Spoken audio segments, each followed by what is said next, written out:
সুপ্রিয় দর্শক,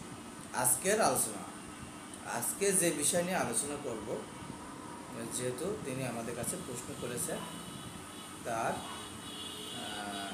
বাগানটাই কিন্তু যে উস্তে বাগান, আরেকজন দিয়েছে লাউয়ের বাগান বা সবজি যেটা তোমার চিচিঙ্গের বাগান।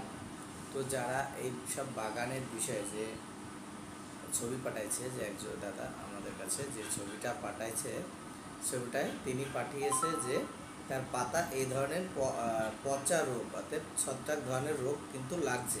তো সেই ক্ষেত্রে তিনি কি ব্যবহার করলে তার ভালো রেজাল্ট হবে, সেই বিষয়ে তিনি পরামর্শ চেয়েছেন। এখন দেখো, আমরা কিন্তু যে ওষুধটাই কিন্তু ভালো রেজাল্ট করে বা ভালো কাজ করে থাকে, আমরা কিন্তু সেই ওষুধটার বিষয়টাই নেই কিন্তু তোমাদের মাঝে তুলে ধরি। তো তোমার যেহেতু এই ধরনের সমস্যা হচ্ছে, তুমি অবশ্যই ডাইথেম ৪৫ অর্থাৎ ম্যানকোজেবটা তুমি ব্যবহার করবে। পার লিটার জলে প্রথমত ব্যবহার করবে ১ গ্রাম করে, তারপরে দেখবে তোমার রেজাল্ট কেমন হচ্ছে, তারপরে তুমি তাই ব্যবহার করতে পারবে ২ গ্রাম করে।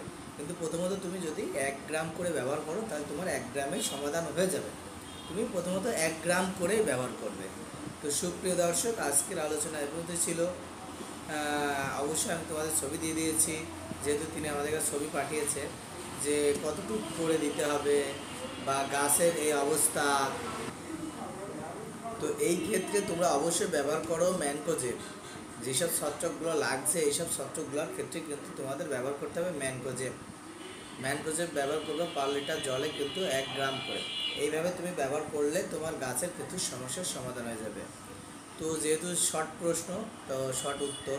অবশ্যই যদি আরও প্রশ্ন থাকে আবার আমাকে কমেন্ট করো, বা আমার হোয়াটসঅ্যাপ নাম্বার দেওয়া রয়েছে, আমার হোয়াটসঅ্যাপ নাম্বার দিয়েছে, ফোন নাম্বার দেওয়া আছে, অবশ্যই আমাদের নাম্বারে যোগাযোগ করো।